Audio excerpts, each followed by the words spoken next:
Crawford, SCUD launch imminent. Need target coordinates now. The desperate radio call marked the most critical night mission of Desert Storm 1991. That night, William Bill Crawford, 37 years old, as a Special Forces team leader during a 14-hour deep desert infiltration, had located Iraqi SCUD missile sites, coordinated airstrikes, and saved coalition forces from a chemical weapon attack. Now, in 2024, those same hands were holding hedge trimmers and young rangers were calling him a useless landscaper. Fort Benning, Georgia, now officially known as Fort Mower, was one of the United States Army's most important training installations. This base was home to the infantry school, the birthplace of Ranger School. Every year, thousands of soldiers graduated from here physically tough, mentally sharp, tactically proficient. On this sacred ground, America's best warriors were forged. And on the grounds of this base, William Crawford had been working for 28 years.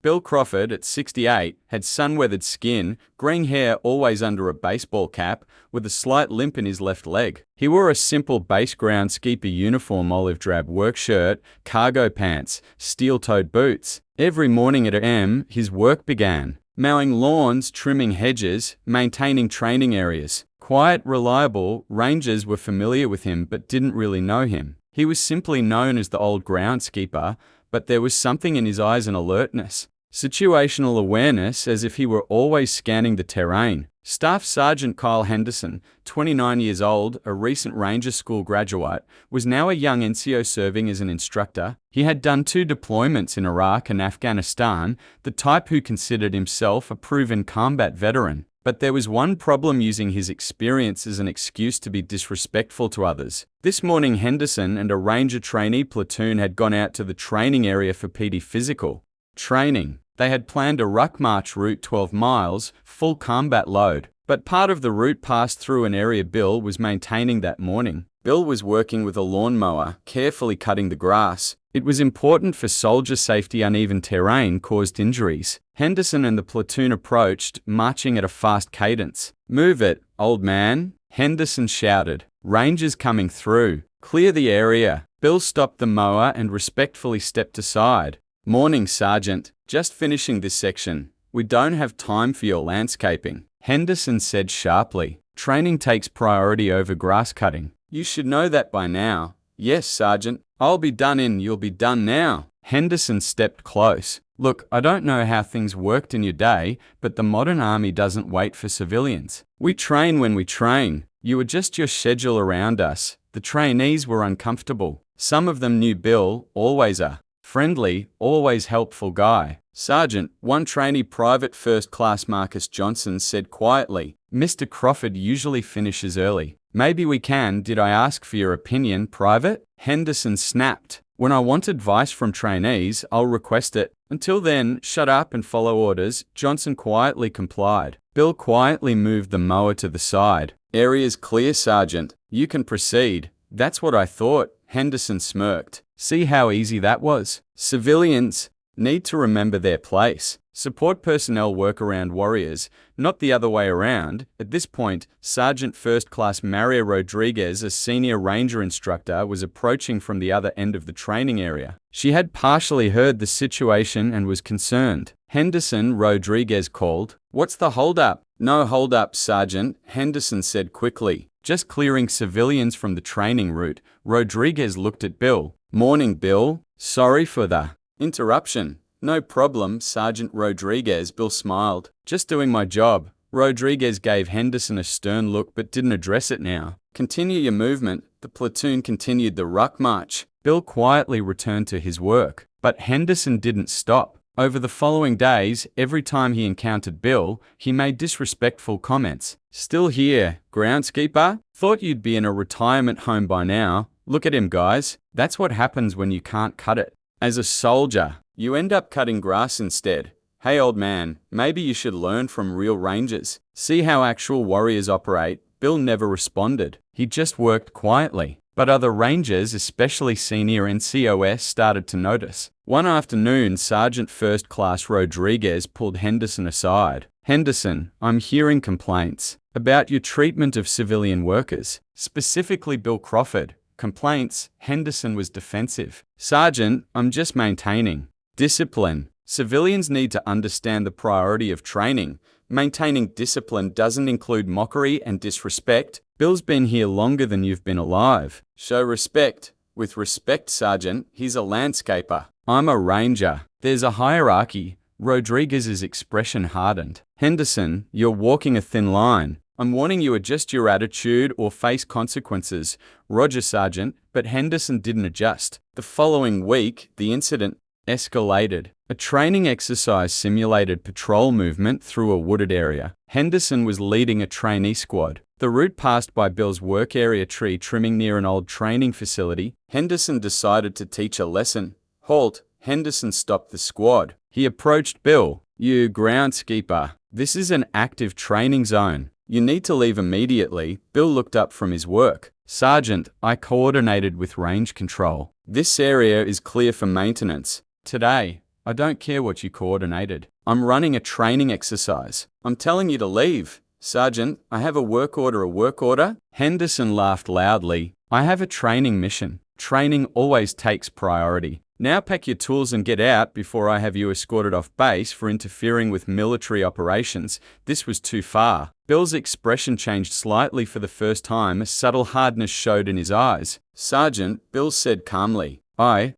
respect your training, but I also have a job to do. I coordinated properly. I'm not interfering. You're interfering by being here. You're a civilian. You don't belong on training grounds during operations. Private Johnson, who had received a small favor from Bill a few weeks earlier when he had car trouble, stepped forward. Sergeant, Mr. Crawford helps everyone on base. Maybe we can work around Private Johnson. Henderson wheeled. Did I tell you to speak? No, Sergeant. Then shut your mouth. This is about respect for the chain of command. Civilians don't dictate to rangers. Ever. Henderson turned back to Bill. Last warning, old man. Leave now or I file a formal complaint with base command. Obstruction of training. Could cost you your job. Bill quietly packed his tools. As he walked away, Henderson said loudly to his trainees, that's how you handle civilians who forget their place. Firm, direct, no nonsense. Remember that, but this was Henderson's biggest mistake. Because three things happened. First, Sergeant First Class Rodriguez had witnessed the entire exchange from a distance. She immediately reported it to the company commander. Second, Private Johnson, deeply disturbed by the disrespect, mentioned the incident to his father, retired Command Sergeant Major Johnson, who had served at Fort Benning years ago. Third, the base command sergeant major, passing through the area for a routine inspection, had heard Henderson's loud disrespect. 2 days later, Henderson was called to an office, not the company commander's office, the base commander's office. Colonel Sarah Mitchell was personally handling the case. Henderson was nervous but defensive as he entered. Sir, ma'am, Staff Sergeant Henderson reporting.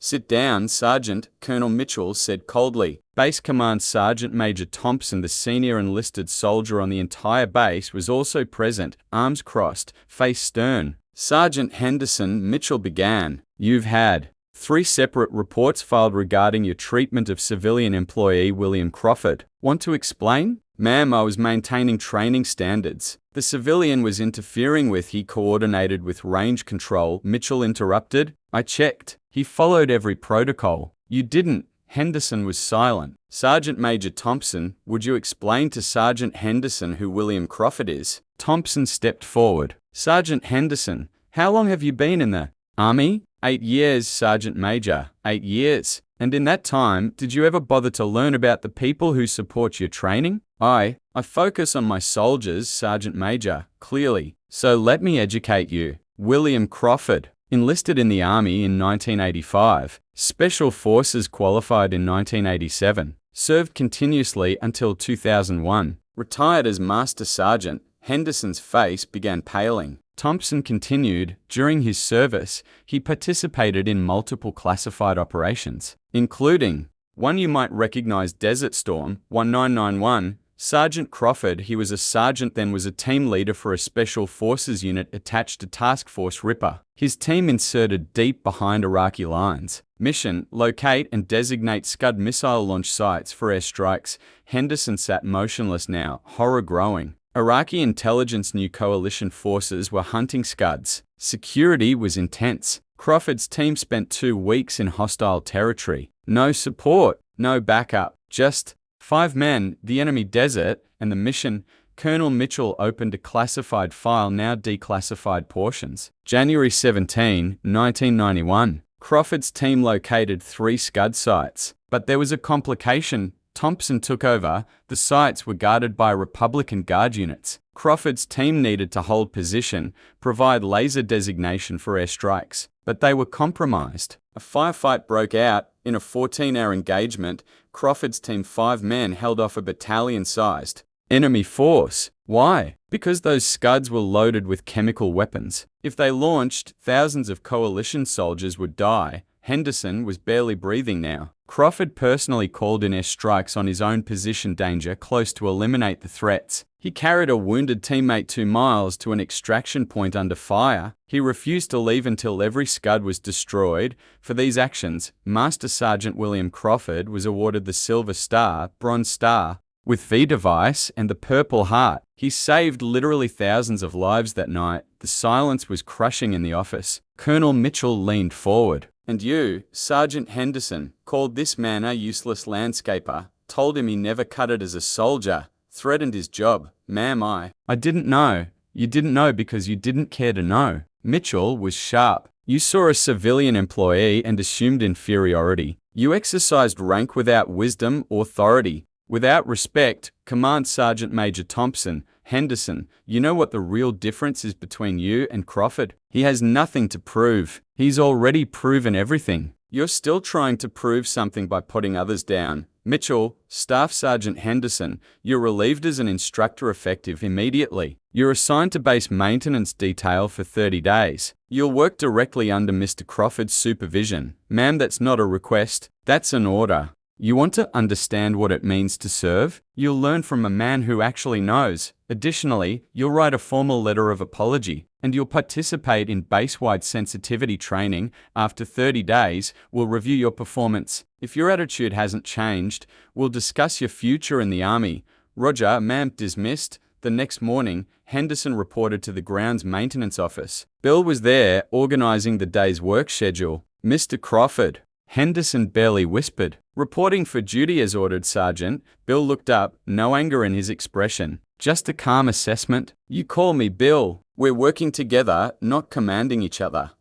Yes, Bill." Henderson was struggling. "I want to say what I did. There's no excuse. I was wrong. Completely wrong. I'm deeply sorry." Bill nodded slowly. "Apology accepted. Now, let's get to work. Lots to do." The first days were the hardest in Henderson's life. The physical work was nothing. He was a ranger, used to hard labor, but the mental weight was crushing. Every task Bill gave him, Henderson knew he was working alongside a man who'd done things Henderson only dreamed of. They worked side by side. Bill taught proper techniques, not just for groundskeeping, but for life. "See how we trim these hedges?" Bill showed. "Can't just hack away. Need precision. Care." Same principle applies to leadership. Can't just bark orders. Need to understand people, situations, context. Henderson listened, really listened for the first time. Days passed. Henderson noticed things. How other soldiers greeted Bill with genuine respect. How senior NCOS stopped to chat with him. How even the colonel sometimes visited to ask his advice on training area layouts. One day, during a lunch break, Henderson gathered the courage to ask, "Bill, why didn't you ever tell anyone about your service? About Desert Storm?" Bill was quiet for a moment. "Because that's not who I am anymore. That was a mission, a job I did. This is also a mission, also a job. Both serve a purpose, but you're a hero. You saved thousands of lives. Heroes don't think of themselves as heroes, Kyle. They just do what needs doing when it needs doing. Real service isn't about recognition. It's about purpose. I wasted so much time being arrogant. You're young. You're learning. That's what matters. I was arrogant once too. Thought I knew everything. It took hard lessons to humble me." "What lessons?" Bill's expression became distant. "The desert, seeing friends die, realizing that equipment fails, plans fail, but people are what matter. taking care of the soldiers under your command. That's the only thing that actually matters. Over the weeks, Henderson transformed. His arrogance melted away, replaced by genuine humility. He learned not just from Bill's words, but from his actions, how Bill treated everyone with respect, regardless of rank, how he took pride in his work, no matter how simple the task seemed. One afternoon, Private Johnson, who had defended Bill, visited. He saw Henderson working with Bill. "Sergeant Henderson?" Johnson was surprised. "Hey, Johnson." Henderson smiled, the first genuine smile Johnson had seen from him. "Learning a lot from Bill here." Johnson looked at Bill. "Mr. Crawford, my dad wanted me to tell you something. He says he served with you." Command Sergeant Major Johnson, retired. "He was in Desert Storm 2, different unit. He says you're a legend in the Special Forces community." Bill chuckled. "Your dad's too kind. We just did our jobs. He said you saved his unit. Your airstrikes took out SCUDs that were targeting their position." Henderson listened, learning more about the man he'd disrespected. After a month, Henderson's assignment ended. On the final day, he and Bill sat on a bench overlooking the training field. "Bill, I want to thank you, not just for teaching me groundskeeping, for teaching me about real leadership, about service, about humility. You learned because you were willing to learn. That's all anyone can ask. Can I ask you something? Why didn't you get angry? I was horrible to you. You could have destroyed me with a single complaint, but you just absorbed it." Bill was thoughtful. "Kyle, anger is easy. Revenge is easy. But they don't teach anything. Patience teaches. Forgiveness teaches. I wanted you to learn, not suffer. I'll never forget these lessons." "Good. Now go. Teach others. Be a leader worth following." Henderson returned to his duties as a completely different person. His trainees noticed immediately, firm but respectful, demanding but understanding. He shared Bill's lessons about humility, about respecting everyone regardless of position. Word spread about Henderson's transformation. Other young NCOS were curious what changed him. Henderson started bringing them to meet Bill during breaks. Bill reluctantly shared stories, not to glorify war, but to teach principles about preparation, about caring for your people, about staying calm under pressure. Fort Benning Command noticed. They asked Bill to do monthly talks for Ranger School students, not about tactics, but about leadership philosophy. Bill initially refused. "I'm not a public speaker, I'm a groundskeeper." But Command Sergeant Major Thompson insisted. "Bill, you've been teaching through example for 28 years. Now teach through words too. These kids need to hear from someone who's actually lived it." Bill agreed to try. At the first session, the auditorium was packed. Ranger candidates, instructors, even some officers. Bill was nervous, uncomfortable at the podium. He spoke simply, honestly, about the Desert Storm mission, not glorifying violence but explaining responsibility, about making decisions when lives depend on you, about the importance of humility in leadership. Real warriors, Bill said, don't seek conflict. They seek to protect. They don't seek glory. They seek to serve. And they never, ever think they're better than anyone else. Because the moment you think you're superior, you've already failed as a leader. A standing ovation. After the presentation, there was a line of soldiers wanting to talk to Bill. Thank him. Learn from him. Henderson stood in the back watching, pride swelling. This man he dismissed as a useless landscaper was teaching lessons the academy couldn't teach. Months later, Fort Benning held a special ceremony. The base commander was announcing a new program, the Crawford Leadership Fellowship, an award given annually to an NCO demonstrating exceptional humility and service-oriented leadership. Bill initially objected. Don't need an award in my name, but Command Sergeant Major Thompson said, it's not for you, Bill. It's for them. So they remember the lessons you taught. On ceremony day, hundreds attended. Bill's old Special Forces teammates, those who could make it, came. They surrounded him.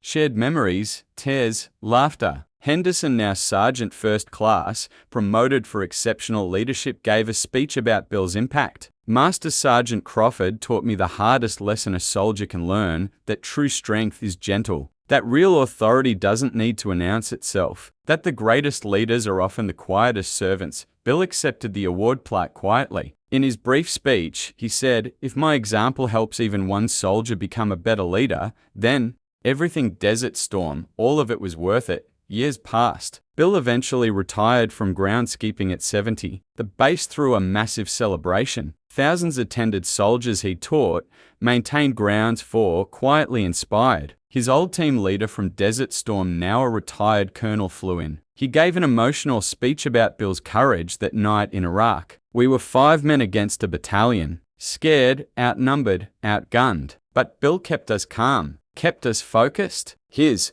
leadership saved us. His courage saved thousands. And his humility taught us that real heroes don't need audiences." Bill's final walk around the base, touching the grounds he'd maintained, the training areas he'd supported. Every blade of grass represented service. Every tree represented patience. Every maintained path represented commitment. Fort Benning installed a permanent memorial plaque near the Ranger training area in honor of Master Sergeant William Crawford, Special Forces, Desert Storm veteran. 28 years of faithful service to this installation. His example taught generations of Rangers. True warriors serve with humility, led with compassion, and measure success not by rank achieved but by lives positively impacted. Bill passed away at 74, peacefully. Full military honors. The Special Forces community turned out en masse. His old team served as pallbearers. Sergeant First Class Henderson, now a mentor to young NCOS himself, gave the eulogy.